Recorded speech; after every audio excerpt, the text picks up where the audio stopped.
ನಮ್ಮ ಉಪಮುಖ್ಯಮಂತ್ರಿಗಳು ಡಾಕ್ಟರ್ ಪರಮೇಶ್ವರ್ ಅವರು ಕೆಲವು ವಿಚಾರವನ್ನು ತಮ್ಮ ಗಮನ ಸೆಳೆದಿದ್ದಾರೆ. ಈಗ ತಾನೇ ನಾನು ಸುಮಾರು ಒಂದು 2 ಗಂಟೆಗೂ ಹೆಚ್ಚು ಕ್ಯಾಬಿನೆಟ್ ನೂತನ ಸದಸ್ಯರನ್ನ ಚರ್ಚೆ ಮಾಡಿ ಅವರಿಗೆ ಮಾರ್ಗದರ್ಶನವನ್ನು ಕೊಟ್ಟಿದ್ದೇನೆ. ಇವತ್ತು ಸುಮಾರು 19 ಜನ ಹೊಸದಾಗಿ ಸೇರ್ಪಡೆಯಾಗಿದ್ದಾರೆ. ಹೊಸ ಮುಖಕ್ಕೆ ಅವಕಾಶಗಳನ್ನು ಕೊಟ್ಟಿದ್ದೇವೆ. ಇನ್ನು ಬಹಳ ಜನ ಹಿರಿಯವರೆಲ್ಲ ಇದ್ದರು. ಆದರೆ ನಾನು ಪರಮೇಶ್ವರರೆಲ್ಲ ಬಹಳ ಚಿಕ್ಕ ವಯಸ್ಸಿನಲ್ಲೇ ಫಸ್ಟ್ ಟೈಮೇ ನಾವು ಮೊದಲನೇ ಬಾರಿಗೇನೆ ಶಾಸಕರಾದವರು, ನಾವು ಮಂತ್ರಿ ಆದವರು ಇಲ್ಲಿದ್ದೀವಿ. ನಾವು ಕೆಲವು ಸಂದರ್ಭದಲ್ಲಿ ನಮ್ಮನ್ನ ಇಟ್ಕೊಂಡಿದ್ದಾರೆ, ಕೆಲವು ಸಂದರ್ಭದಲ್ಲಿ ಬಿಟ್ಟಿದ್ದಾರೆ. ಆದರೂ ನಡ್ಕೊಂಡು ಬಂದು ಇಲ್ಲಿವರೆಗೂ ನಾವಿಬ್ಬರು ಈ ಸ್ಥಾನದಲ್ಲಿ ಕೂತಿದ್ದೇವೆ. ಸೊ ಇವತ್ತು ಎಕ್ಸ್ಪ್ಯಾನ್ಷನ್ನು ನಡೆದಿದೆ. ಭಾಳ ಜನ ಇದ್ದರು, ಭಾಳ ಕೇಪಬಲ್ ಜನ. ನಮ್ಮ ನಂಬರು ತಮ್ಗೆ ಗೊತ್ತಿದೆ, 138, 139 ನಮ್ಮ ನಂಬರು ಇತ್ತು. ಸುಧಾಕರ್ ಒಬ್ಬರು ನಮ್ಮ ಜೊತೆ ಇಲ್ಲ. ಸೊ ದೊಡ್ಡ ಪಕ್ಷ. ಸೊ ಭಾಳ ಆಸೆ ಆಕಾಂಕ್ಷೆಗಳು ಬೇಕಾದ ಜನಕ್ಕಿತ್ತು. ಎಲ್ಲರೂ ಎಲಿಜಿಬಲ್ಲೇ, ಯಾರು ಎಲಿಜಿಬಲ್ ಇಲ್ಲ ಅನ್ನೋರು ಯಾರೂ ಇಲ್ಲ. ಇಲ್ಲಿ 138 ಜನನೂ ಎಲಿಜಿಬಲ್ ಇದ್ದರು. ವಿಧಾನ ಪರಿಷತ್ ಸದಸ್ಯರು ಎಲಿಜಿಬಲ್ ಇದ್ದರು. ಸೊ ನಮ್ಮ ಪಾರ್ಟಿ ಒಂದು ತೀರ್ಮಾನ ಮಾಡಿ ಒಂದು ಡಿಸಿಷನ್ ಕೊಟ್ಟಿದ್ದಾರೆ. ಅದಕ್ಕೆ ನಾವೆಲ್ಲ ಬದ್ಧರಾಗಿದ್ದೇವೆ. ಹಿಂದೆ ಕೂಡ ನಾನು ಪರಮೇಶ್ವರ್ ಅವರು MLA ಆಗಿ ಬಂದಾಗ ವೀರೇಂದ್ರ ಪಾಟೀಲ್ ಮುಖ್ಯಮಂತ್ರಿಗಳು, ಬಂಗಾರಪ್ಪನವರು ಕ್ಯಾಬಿನೆಟ್ಲಿ ಇರಲಿಲ್ಲ, ಇವರು ಮಲ್ಲಿಕಾರ್ಜುನ್ ಖರ್ಗೆ ಅವರು ಕ್ಯಾಬಿನೆಟ್ ಇರಲಿಲ್ಲ, ಧರ್ಮಸಿಂಗ್ ಇರಲಿಲ್ಲ, ಲಕ್ಕಪ್ಪನವರು ಇರಲಿಲ್ಲ. ಇಂಥವೆಲ್ಲ ಬೇಕಾದಷ್ಟು ಜನ ಸೀನಿಯರ್ಸ್ ಎಲ್ಲ ಕೂಡ ಇರಲಿಲ್ಲ. ಅದಾದ್ಮೇಲೆ ಕೃಷ್ಣ ಅವ್ರ ಕಾಲದಲ್ಲೂ ಅಜಿತ್ ಸೇಠ್ ಅಂತವರು ಕ್ಯಾಬಿನೆಟಲ್ಲಿ ಇರೋಕ್ಕಾಗಿರಲಿಲ್ಲ. ಅವ್ರು ಭಾಳ ಆತ್ಮೀಯರಿದ್ರು ಕೂಡ ಆಗಕ್ಕಾಗಿರಲಿಲ್ಲ. ಆಗ ಕೂಡ ನೋಡಿದ್ದೇವೆ. ಅದಾದಮೇಲೆ ಧರ್ಮಸಿಂಗ್ ಕಾಲದಲ್ಲಿ ನನ್ನ ಪರಮೇಶ್ವರನ್ನೇ ದೂರ ಇಟ್ಟಿದ್ರು ಕಾರಣದಿಂದ. ಸಿದ್ದರಾಮಯ್ಯವ್ರ ಕಾಲದಲ್ಲೂ ನಾವಿಬ್ಬರು, ಇವರು ಅಧ್ಯಕ್ಷರಾಗಿ ಅಧಿಕಾರ ಬಂದರು. ಇವರು 3 ವರ್ಷ ಆದಮೇಲೆ ಹೊರಗಡೆ ಬರಬೇಕಾದ ಪರಿಸ್ಥಿತಿ ಬಂತು. ನನ್ನ ಕೂಡ ಕೆಲವು ದಿನ ಹೊರಗಡೆ ಇಟ್ಟಿದ್ರು. ನಾವು ಭಾಳ ತಾಳ್ಮೆಯಿಂದ ಇದ್ದವು. ನಮ್ಮಿಬ್ಬರ ತಾಳ್ಮೆ ಇವತ್ತು ನನ್ನ ಮುಖ್ಯಮಂತ್ರಿ ಮಾಡಿದೆ ಪಕ್ಷ, ಇವ್ರನ್ನ ಉಪಮುಖ್ಯಮಂತ್ರಿ ಮಾಡಿದೆ. ಸೊ ಹಂಗೆ ಇವತ್ತು ನೀವು ಏನೇನು ಪ್ರಶ್ನೆ ಕೇಳ್ತೀರಂದೆಲ್ಲ ನನಗೆ ಅರಿವಿದೆ. ಏನೇನು ಪಾಯಿಂಟ್ ಹಾಕ್ತೀರಿ, ತುಮಕೂರು ಮೀಟಿಂಗು, ಅಲ್ಲಿ meeting, Kolar meeting, Chikkaballapur meeting, Shivamogga meeting, Raichur meeting, Ballari meeting ಎಲ್ಲ ಹೇಳ್ತೀರಿ ನೀವೆಲ್ಲ. ಬಿಜಾಪುರ ಮೀಟಿಂಗ್ ಎಲ್ಲ ಕೆಲವು ಪ್ರಶ್ನೆಗಳು ಅವ್ರು ಹೆಂಗೆ ಹೇಳಿದ್ರು ಹಿಂಗೆ ಹೇಳಿದ್ರು ಅಂತ ಎಲ್ಲ ಹೇಳ್ತೀರಿ. ಈ ನಡ್ಕೊಂಡು ಬಂದಂಥ ಪದ್ಧತಿ ಇದೆಯಲ್ಲ, ಇದು ಏನು ಮಾಡ್ತೀರಿ? 33 ಸ್ಥಾನ ಮೊದಲಾದರೆ ಬೇಕಾದಷ್ಟು ಎಷ್ಟು ಜನ ಬೇಕಾದ್ರೂ ತಗೊಳ್ಳೋಂಥ ಅವಕಾಶ ಕೃಷ್ಣ ಅವ್ರ ಕಾಲಕ್ಕೆ ಮುಗಿದೋಯ್ತು. ಈಗ 15%ಗೆ ಲಿಮಿಟೇಷನ್ ಮಾಡಿದೆ. ಕಂಪಲ್ಸರಿ ಅಪ್ಪರ್ ಹೌಸಲ್ಲಿ ಒಬ್ಬರು ಇರಲೇಬೇಕಾಗಿದೆ. ಸೊ ಈ ಪದ್ಧತಿ ಇದೆ. ಆಮೇಲೆ ನಿಮಗೆ ಈಗ ಹೆಣ್ಮಕ್ಳಿಲ್ಲ ಅಂತ ಒಂದು ಪ್ರಶ್ನೆ ಹಾಕ್ತೀರಿ, ಅದಾಗ್ತದೆ, ಫಿಲ್ ಮಾಡ್ತೀವಿ. ತಲೆ ಕೆಡಿಸ್ಕೊಳಕ್ಕೆ ಹೋಗ್ಬಿಡಿ, ಹೆಣ್ಮಕ್ಳು ಇರಲೇಬೇಕು. ನಮ್ಮ ಪಕ್ಷದಲ್ಲಿ ಒಂದು ಸಿದ್ಧಾಂತ ಇದೆ. ಮೊದಲು ಒಬ್ಬಳು ಹೆಣ್ಮಗಳು ಇದ್ದು, ಈಗ ಡೆಪ್ಯೂಟಿ ಸ್ಪೀಕರ್ ಕೊಟ್ಟಿದ್ದೀವಿ. ಮಂತ್ರಿಗೂ ಮಂಡಲಕ್ಕೂ ನಮ್ಮ ಪಕ್ಷ ಅದಕ್ಕೆ ನನಗೆ ಮಾರ್ಗದರ್ಶನವನ್ನು ಕೊಡ್ತದೆ. ಸೊ ಆದರೂ ಕೂಡ ಈಗ ನಾನು ಇಷ್ಟೊತ್ತು ಕ್ಯಾಬಿನೆಟ್ ಮೀಟಿಂಗಲ್ಲಿ ಎಲ್ಲ ನನ್ನ ಫ್ರೆಂಡ್ಸ್ಗೆ ಏನೇನು ಸವಾಲುಗಳಿದೆ, ಏನೇನು ಸಮಸ್ಯೆಗಳು ಬರ್ಬೋದು, ಇವೆಲ್ಲ ಕೂಡ ನಾನು ಎಕ್ಸ್ಪ್ಲೇನ್ ಮಾಡಿದ್ದೀನಿ. ಈಗ ನೀರಿನ ದೊಡ್ಡ ಸಮಸ್ಯೆ ಕಾವೇರಿ ಭಾಗದಲ್ಲಿ, ಎಲ್ಲ ರಾಜ್ಯದಲ್ಲಿ ಬರಗಾಲ. ಈಗ ಕೆಲವೆಲ್ಲ ಬಂದಿರ್ಬೋದು ಸಮಸ್ಯೆಗಳು. ಈಗ ಮೊನ್ನೆ ತಾನೇ ಭಾಳ ದೊಡ್ಡ ಭೀಕರವಾದಂಥ ಕಂಟಕ ಇತ್ತು. ದೇವ್ರ ಕೃಪಾ, ನಿಮ್ಮೆಲ್ಲರ ಆಶೀರ್ವಾದ. ಇವತ್ತು ಡ್ಯಾಮ್ನಲ್ಲಿ ಇವತ್ತು ನಾವು 3,500 ಬಿಡು ಅಂತ ಹೇಳಿದ್ರೆ ಇವತ್ತು 30,000 ಬಿಡ್ತಾ ಇದ್ವಿ. ನಾವು ಅಲ್ಲೇ ರಿಲೀಸ್ ಮಾಡ್ತಾಯಿದ್ವಿ. 30,000 ಅಷ್ಟು ನೀರು ಹೋಗ್ತಾ ಇದೆ. ಆದರೆ ಇನ್ನೂ KRS ತುಂಬಿಲ್ಲ, ಹೇಮಾವತಿನೂ ತುಂಬಿಲ್ಲ. ಸೊ ಬೇರೆ ಎಲ್ಲ ಸ್ವಲ್ಪ ಇನ್ಫ್ಲೋ ಸ್ವಲ್ಪ ಸರಿಯಾಗಿ ಆಗ್ತಾಯಿದೆ. ಮಧ್ಯ ಸ್ವಲ್ಪ ತಿರ್ಗ ಕಡಿಮೆನೂ ಆಗಿತ್ತು. ಅದೇ ರೀತಿ ಮಲೆನಾಡಲ್ಲೂ ಮಳೆ ಬರ್ತಾ ಇದೆ ಸ್ವಲ್ಪ. ಇನ್ನು ತುಂಗಭದ್ರಾಗೆ ನೀರು ಸಾಕಷ್ಟಿಲ್ಲ. ಇನ್ನು ಬರೀ ಇದು ಆಲ್ಮಟ್ಟಿಗೆ ಮಾತ್ರ ಸ್ವಲ್ಪ ನೀರು ಬರ್ತಾ ಇದೆ. ಇದನ್ನೆಲ್ಲ ಇನ್ನು ಬರಗಾಲ ಇದೆ. ಕೆಲವು ಭಾಗದಲ್ಲಿ ಜಾಸ್ತಿ ಮಳೆನೂ ಬೀಳ್ತಾ ಇದೆ, ಅನಾಹುತಗಳು ಆಗಿದೆ. ಶಿವಮೊಗ್ಗದಲ್ಲಿ, ತೀರ್ಥಹಳ್ಳಿಲೆಲ್ಲ ಅನಾಹುತ ಆಗಿದೆ, ಬೇರೆ ಕಡೆಲ್ಲ ಆಗಿದೆ. ಅದಕ್ಕೆಲ್ಲ ನಾನು ಏನೇನು ಪರಿಹಾರ ಕೊಡಬೇಕು ಅದಕ್ಕೆಲ್ಲ ನಾನು ರಿಪೋರ್ಟ್ ತರಿಸ್ಕೊಂಡು ಮುಂದಕ್ಕೆ ನಾನು ಅನೌನ್ಸ್ಮೆಂಟ್ ಮಾಡ್ತೀನಿ. ನಾನೇ ಮಾಡ್ಬೋದಾಯಿತು, ನನಗೆ ಗೊತ್ತಿತ್ತು ಈ ಕ್ಯಾಬಿನೆಟ್ಟು ಎಕ್ಸ್ಪ್ಯಾನ್ಷನ್ ಆಗ್ತದೆ ಅನ್ನೋದು.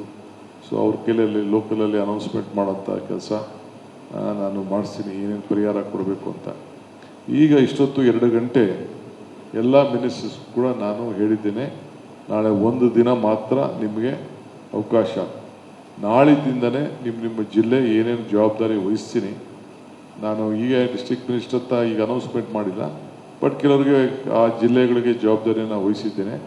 ಅಲ್ಲಿ ಹೋಗಿ ಇಲ್ಲ ಅತಿವೃಷ್ಟಿ ಆಗಿರ್ಬೋದು, ಬರಗಾಲ ಇರ್ಬೋದು, ಇಲ್ಲ ನೀರು ಜಾಸ್ತಿ ಇರ್ಬೋದು, ಕಡಿಮೆ ಇರ್ಬೋದು, ಇದಕ್ಕೆಲ್ಲ ಕೂಡ ನೀವೆಲ್ಲ ಹೋಗಿ ಫೀಲ್ಡ್ ವಿಸಿಟ್ ಮಾಡಬೇಕು ಅಂತೇಳಿ ಕಂಪಲ್ಸರಿ ನೀವು ಟೂರ್ ಮಾಡಿಕೊಂಡು ನಿಮ್ಮ ಜಿಲ್ಲೆಗಳನ್ನ ಟೂರ್ ಮಾಡಿಕೊಂಡು ಬಂದು ನಮ್ಮ ರೆವಿನ್ಯೂ ಮಿನಿಸ್ಟ್ರಿಗೆ ರಿಪೋರ್ಟ್ ಕೊಡಬೇಕು ಅಂತ ಹೇಳಿದ್ದೇವೆ.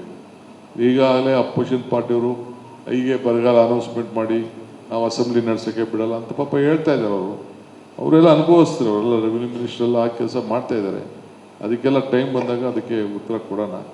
ಬಟ್ ಈಗ ರಿಪೋರ್ಟ್ ಅಂತೂ ನಾವು ನಮ್ಮ ಮಂತ್ರಿಗಳು ಹೋಗಿ ಕೊಡಬೇಕು. ಈಗಾಗಲೇ ಅವ್ರಿಗೂ ರಿಪೋರ್ಟ್ ಇದೆ, ತಮಗೆಲ್ಲ ಗೊತ್ತಿದೆ. ಈಗಾಗಲೇ ನಾನು ಬೆಳಗಾಮು, ಚಿತ್ರದುರ್ಗ ಮತ್ತು ಗುಲ್ಬರ್ಗ 3 ಡಿವಿಷನ್ನು ನಾನು ಮೀಟಿಂಗ್ ಮಾಡಿದ್ದೀನಿ. ಮೈಸೂರು ಒಂದು ಮಾಡಬೇಕಾಗಿತ್ತಷ್ಟೇ, ಅದನ್ನು ಸದ್ಯದಲ್ಲೇ ನಾನು ಟೈಮ್ ತೆಗೆದುಕೊಂಡು ಆ ಡಿವಿಷನ್ ಕೂಡ ಏನೇನು ಸಮಸ್ಯೆ ಇದೆ ಅಂತ ನಾನು ಖಂಡಿತ ಮಾಡೋನಿದ್ದೇನೆ.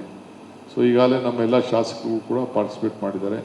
30, 35, 40, 50 ಜನ ಎಲ್ಲ ಕೂಡ ಆ ಭಾಗದವರೆಲ್ಲ MP ಗಳು MLAಗಳೆಲ್ಲ ಬಂದಿದ್ದಾರೆ.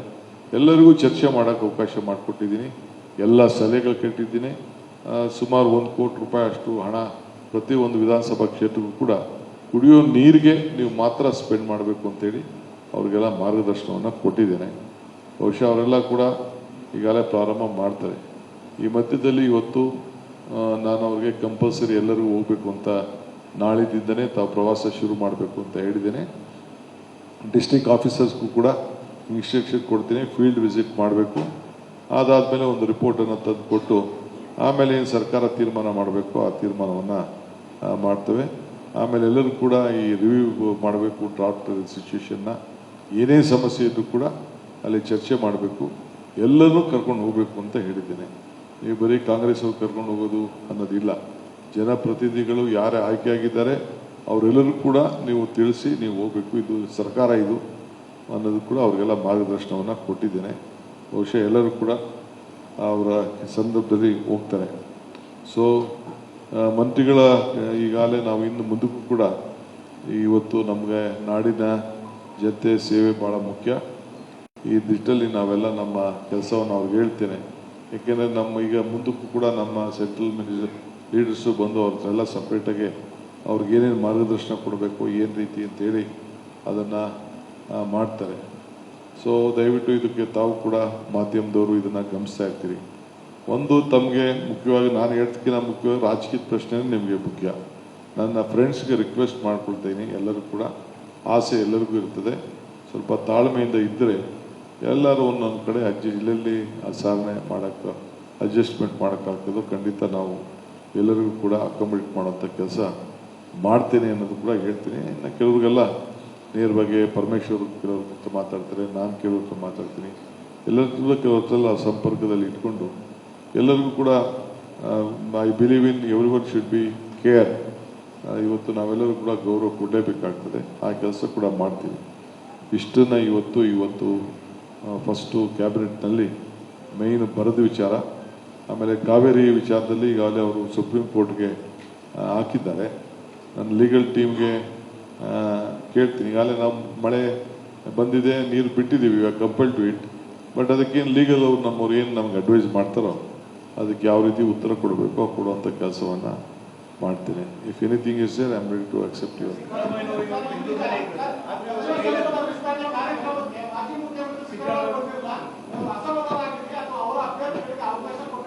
ನೋಡಪ್ಪ, ನಾನು ಅವರು ಎಲ್ಲ ಕೂತ್ಕೊಂಡು ತೀರ್ಮಾನ ಮಾಡಿರೋದೆ. ಅವರ ಬರ್ತ್ಡೇ ಇವತ್ತು, ಹುಟ್ಟುದ ಹಬ್ಬ, ಗೆಸ್ಟ್ಗಳು ವಿಪರೀತ ಇದ್ರು ಅವ್ರಿಗೆ, ಅರ್ಥ ಆಯ್ತಾ? ಅವರ ಜನ್ಮದಿನ, ನಾನು ಅವ್ರಿಗೆ ಶುಭ ಹಾರೈಸಿದ್ನಿ, ಆಯ್ತಾ? ಇವತ್ತು ಸಿದ್ದರಾಮಯ್ಯನವ್ರಿಗೆ ಯಾಕೆ ಅಸಮಾಧಾನ? ನಾವೆಲ್ಲ ಒಂದು ಟೀಮ್, 139 ಜನನು ಒಂದು ಟೀಮ್, ಯಾರಿಗೂ ಅಸಮಾಧಾನ. ಈಗಿರೋರೆಲ್ಲ ನಾನು ಸೇರಿ ಅವ್ರ ಕಡೆಯವರಲ್ವಾ? ನಾನು ಸಿದ್ದರಾಮಯ್ಯನವರ ಪಟ್ಟ ಅಭಿಮಾನಿ ಇರೋದು. We all are one, we all are united, we will be united, we will fight unitedly. ನೀವೆಲ್ಲ ಯಾಕೆ ಅದಕ್ಕೆ ನೀವೇನು ಬರೀ ಹುಡುಕ್ತಾ ಇದ್ದೀರ? ನಾವು ಹೊಸದಾಗಿ ಲೆನ್ಸ್ ಆಗ್ತಾ ಇದ್ದೀರ, ಹೊಸ ಸುದ್ದಿ ಕೇಳ್ತಾ ಇದ್ದೀನಿ ನಿಮ್ಮ ಹತ್ರ ಎಲ್ಲ.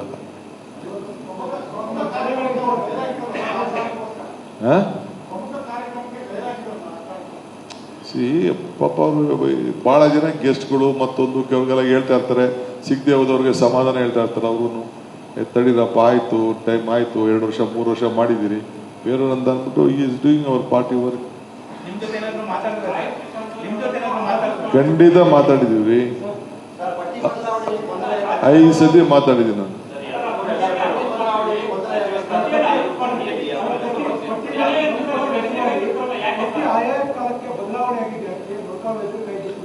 ಯಾವುದು ಇಲ್ಲ, ನಾನು ಹೈಕಮಾಂಡಿಂದ ಏನು ಬಂತೋ, ಏನು ಹೇಳಿದಾರೋ ಅದನ್ನ ಮಾರ್ಗದರ್ಶನ ಕೇಳ್ತೀವಿ ನಾವು ಅಷ್ಟೇ. ಅದು ಕೆಲವು ಟೆಕ್ನಿಕಲ್ ಇಶ್ಯೂಸ್ ಇದೆ ನಮ್ಮ ಪಾರ್ಟಿಲಿ, ಕೆಲವು ಟೆಕ್ನಿಕಲ್ ಇಶ್ಯೂಸ್ ಇದೆ. ಇನ್ನು ಈಗ ತಾನೇ ಸ್ವೇರಿಂಗ್ ಬೇರೆ ಮಾಡೋದಿದೆ, ಇನ್ನು ನಮ್ಮ ಪಾರ್ಟಿಲಿ ಕೆಲವು ಲೆಕ್ಕಾಚಾರ ಇರ್ತದೆ, ಅದನ್ನು ನಾವು ತೀರ್ಮಾನ ಮಾಡ್ತೀವಿ. ಅದನ್ನು ನಾವು ಬೇಕಾದಷ್ಟು ನಿಮಗೆ ಲಿಸ್ಟ್ ಈಚೆ ಬಂದಿರ್ಬೋದು, ಎಲ್ಲ ಫ್ಯಾಕ್ಸ್ ಮೇಲೆ ಯಾವುದೋ ಹೆಸರುಗಳೆಲ್ಲ ಬಂದಿರ್ಬೋದು.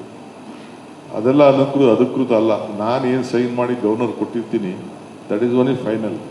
ನನಗೇನು ನಮ್ಮ ಪಾರ್ಟಿ ಹೈಕಮಾಂಡ್ ಅವರು ನನಗೆ ತಿಳಿಸಿರ್ತಾರೆ, ದಟ್ ಈಸ್ ಫೈನಲ್.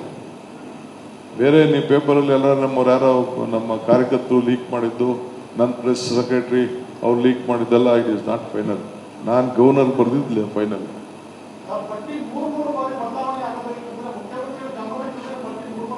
ಎಲ್ಲೂ ಆಗಿಲ್ಲ, ನಿಮ್ಗೆ ಕಾಣ್ತಾ ಇದೆ ಅಷ್ಟೇ. ಈಗ ಎಷ್ಟು ಹೆಸರು ಬೇಕಾದ್ರೂ ಚೇಂಜ್ ಮಾಡ್ಬೋದು. ನೀವು ಎಷ್ಟು ಮಖಗಳು ತೋರಿಸಿದ್ರಿ 20 ದಿನದಿಂದ? 4 ಕ್ಯಾಬಿನೆಟ್ ತೋರಿಸಿದ್ರಿ ನೀವು. 4 ಕ್ಯಾಬಿನೆಟ್ ತೋರಿಸಿದ್ರಿ.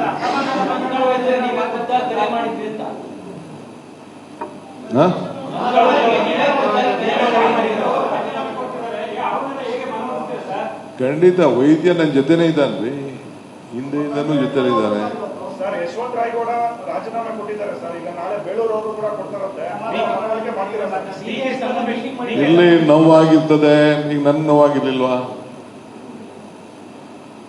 ನನಗೂ ನೋವಾಗಿತ್ತು, ಇವ್ರಿಗೂ ನೋವಾಗಿತ್ತು. ಅಧ್ಯಕ್ಷರಾಗಿದ್ರು ಇವರು. ಇವ್ರ ಕಾಲದಲ್ಲಿ 120, 124 ಬಂದಿತ್ತು. ಕೊಡೋಣಮ್ಮ, ಕೊಡ್ತೀವಿ. ಹೆಣ್ಮಕ್ಳು ಇಲ್ಲದೆ ನಾವು, ನಮ್ಮ ಪಕ್ಷನೇ ಇಲ್ಲ, ಹೆಣ್ಮಕ್ಳಿಗೆ ನಾವು ಶಕ್ತಿ ಕೊಡ್ತೀವಿ.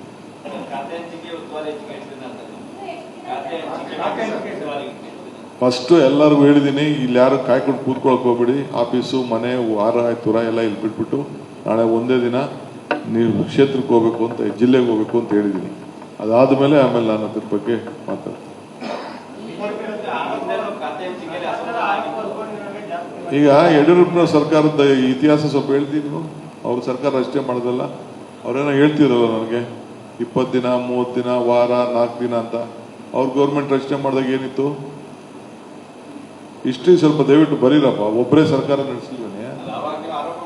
ಎಷ್ಟು ದಿನ?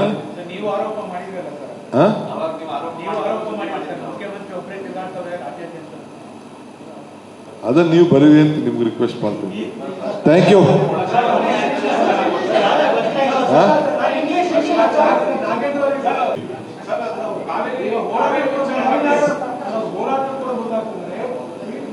ಈಗ ಆಯ್ತಪ್ಪ, ನನ್ನ ಮೇಲೂ ಕೇಸ್ ಹಾಕವ್ರಯ್ಯ, ನನ್ನ ಮೇಲೂ ಕೇಸ್ ಹಾಕವ್ರೆ. ನಾ ಚೀಫ್ ಮಿನಿಸ್ಟರ್ ಮಾಡೋರಲ್ಲ ನಮ್ಮ ಪಾರ್ಟಿಯವರು. ನನ್ನ ಮೇಲೂ ಎಲ್ಲ ಭ್ರಷ್ಟಾಚಾರದ ಕೇಸೆಲ್ಲ ಹಾಕಿಲ್ವಾ? ಜೈಲಿಗೆಲ್ಲ ಕಳಿಸಿಲ್ವಾ? ಏನ್ ಮಾಡ್ತೀವಿ? ಯಾರಾದ್ರೂ ಹೇಳಿಲ್ಲ ನಾನು, ಬೇರೆಯವ್ರ ಸ್ಟೋರಿಗಳೆಲ್ಲ ಹೇಳಿಲ್ಲ ನಾನು.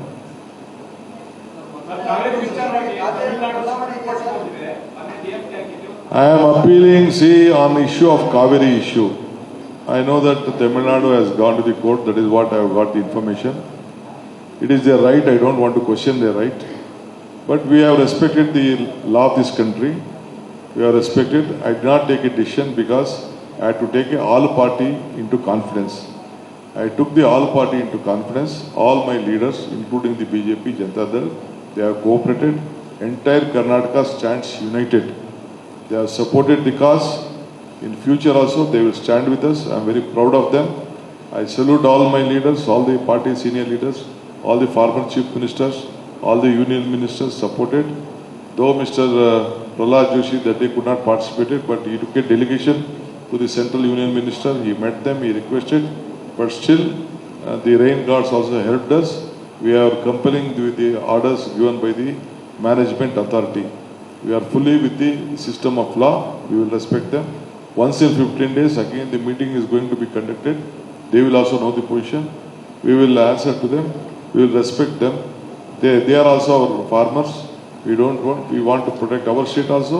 We wanted to see that we respect the sentiments of the courts also. That is why I briefed in English.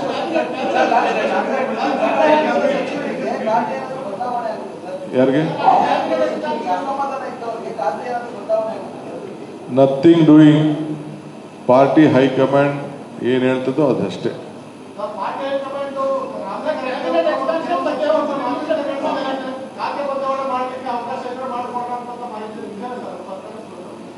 ನಾನು ಮಾತಾಡಿದ್ದೀನಿ ಬಿಡಪ್ಪ, ನನಗೂ ರಾಮಲಿಂಗಾರೆಡ್ಡಿಗೂ ಬಿಟ್ಟಂತ ವಿಚಾರ. ನಾವಿಬ್ರು 40 ವರ್ಷದ ಫ್ರೆಂಡ್ಸು, ನಾನು ಪರಮೇಶ್ವರ್, ರಾಮಲಿಂಗಾರೆಡ್ಡಿ ಎಲ್ಲ. ನಿಮ್ಗೆ ನಿಮ್ಮ ಹತ್ರ ಏನೋ ಮಾತಾಡಿರ್ಬೋದು, ನನ್ನ ಹತ್ರ ಏನ್ ಮಾತಾಡಿದಾರೋ ನನ್ಗೆ ಗೊತ್ತಿದೆ ಬಿಡಿ. ಥ್ಯಾಂಕ್ ಯು, ನಮಸ್ಕಾರ. And Mr. Parameshwar, we both were not the minister at the time of Dharam Singh, but still we are the chief minister and he is the deputy CM. We are an example. Patience pays. With one word I would like to tell everyone, patience pays. That has paid us and we are sitting here before you.